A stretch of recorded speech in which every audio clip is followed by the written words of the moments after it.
guys, எல்லாருக்கும் வணக்கம். Welcome back to my channel get going நண்பா. இன்றைக்கி நம்ம பெங்களூரில் இருக்கிற பஸ்வன்குடி ஏரியாவுக்கு தாங்க வந்திருக்கோம். இங்கே நிறைய கோயிலுங்க இருக்குங்க. அதில் ஒரு 4 கோயிலை தான் இன்றைக்கி நம்ம பார்க்க போகிறோம்.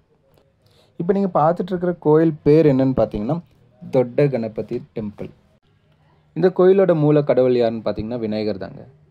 இந்த கோயிலோட ஸ்பெஷாலிட்டி என்னென்னா, அந்த விக்கிரகம் ஒரு 18 அடி உயரமும் ஒரு 16 அடி அகலமும் கொண்டு இருக்குங்க.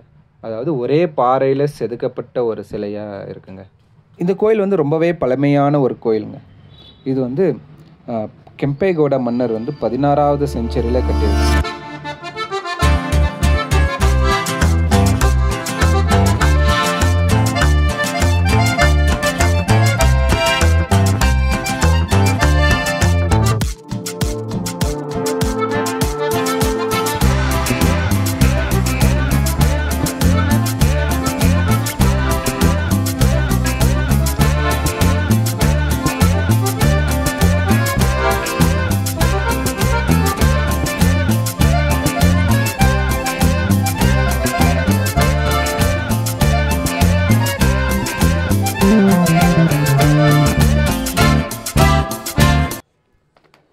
தொட்ட கணபதி டெம்பிள் பக்கமே புல் டெம்பிள் கோயில் இருக்குங்க.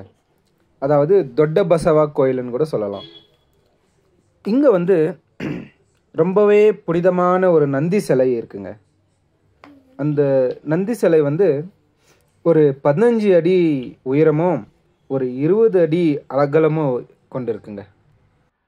இந்த கோயிலை சுற்றி பகுல்ஸ் ராக் பார்க்குன்ட்டு ஒரு இடம் இருக்குங்க. ரொம்பவே அழகாக இருக்குங்க.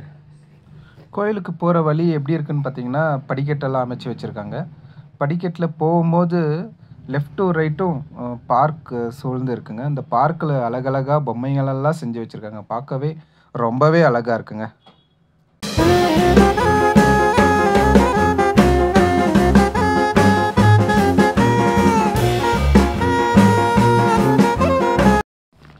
கொஞ்சம் தூரம் படிக்கட்டில் நடந்து வந்த உடனே கோயிலை ரீச் ஆகிட்டோங்க. இந்த கோயில் ரொம்பவே ஒரு பழமையான கோயிலுங்க. அதாவது 16ஆம் நூற்றாண்டில் கெம்பேகவுடா மன்னர் கட்டியிருக்கிறதா சொல்கிறாங்க. இந்த கோயிலும் ஒரு டிராவிடியன் ஸ்டைலில் தான் கட்டியிருக்காங்க. இந்த கோயிலோட ஒரு முக்கியமான விஷயம் என்னன்னு பார்த்தீங்கன்னா, ஒரு மிகப்பெரிய பாறையில் ரொம்ப அழகான ஒரு நந்தி சிலையை செதுக்கியிருக்காங்க. பார்க்கவே ரொம்ப அழகாக இருக்குங்க. இந்த கோயில் நேஷ்னல் காலேஜ் மெட்ரோ ஸ்டேஷன்லேருந்து ஈஸியாக வரலாங்க. பிஎம்டிசி பஸ்ஸஸும் இருக்குது, ஆட்டோவும் நிறைய இருக்குங்க.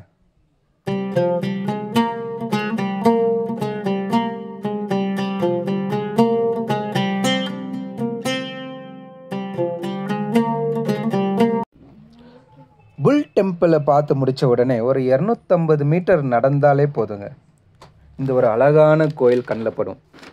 இந்த கோயிலோட பேர் என்னன்னு பார்த்தீங்கன்னா ஸ்ரீ கோவர்தனகுடி டெம்பிள். இது புல் டெம்பிளுக்கு கரெக்டாக ஒரு 250 மீட்டர் நடந்தாலே போதுங்க, சேர்ந்துடலாம். இந்த கோயிலோட மூல கடவுள் யாருன்னு பார்த்தீங்கன்னா கிருஷ்ண பகவான் தாங்க. அதாவது கிருஷ்ண பகவான் கோவர்தன மலையை ஒரு விரலால் தூக்கி நிற்கிற மாதிரி ஒரு வடிவத்தை அமைச்சிருக்காங்க உள்ள. அதுக்கப்புறம் இந்த கோயில் ஒரு ஆர்டிஃபிஷியல் கேவ் மாதிரி ரெடி பண்ணி உள்ளே போகும்போது ஒரு நிஜமான ஒரு குகைக்குள்ளே போகிற மாதிரி ஒரு ஃபீல் கிடைக்குதுங்க. இந்த கோயில் எங்கே இருக்குன்னு பார்த்தீங்கன்னா பஸ்வன்குடியில் பிஎம்எஸ் இன்ஜினியரிங் காலேஜுக்கு நேர் ஆப்போசிட்டில் தான் அமைஞ்சிருக்கு. இந்த கோயிலோட டைமிங்ஸ் பார்த்தீங்கன்னா காலையில் 7 மணிலேருந்து நைட்டு 8 மணி வரைக்கும் இருக்குங்க.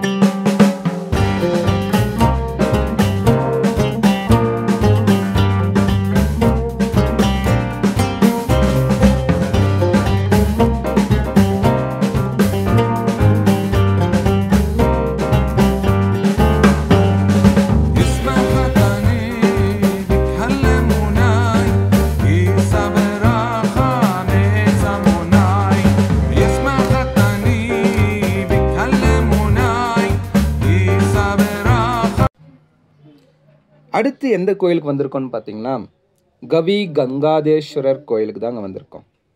இது ஒரு ரொம்பவே ஃபேமஸான ஒரு குகை கோயில் தாங்க இது. இது வந்து கவிபுரமில் தான் இருக்குது. இந்த கோயிலோட மூல கடவுள் யாருன்னு பார்த்தீங்கன்னா சிவனும் அம்மா நந்தியும் தாங்க. இது வந்து ரொம்பவே பழமையான ஒரு கோயிலுங்க. அதாவது 9வது நூற்றாண்டில் கட்டப்பட்டிருக்குங்க. அதுக்கப்புறம் 16ஆம் நூற்றாண்டில் கெம்பேகவுட மன்னர் வந்து இதை வந்து கொஞ்சம் ரெனோவேட் பண்ணி பராமரிச்சிருக்காங்க. இந்த கோயில் கருவறை நீங்கள் சுற்றி வரணுன்னா அப்படியே நடந்து வந்துட முடியாதுங்க. அதாவது அந்த உயரம் பார்த்திங்கன்னா ரொம்பவே கம்மியாக தாங்க இருக்கும். குகைக்குள்ளே நடக்கிற மாதிரி தான் ஒரு ஃபீல் இருக்கும். அதாவது குனிஞ்சு தான் நடக்க முடியும். பெங்களூரில் இப்படி ஒரு கோயிலை இவ்வளோ நாளாக நான் மிஸ் பண்ணிட்டு இருந்தேங்க.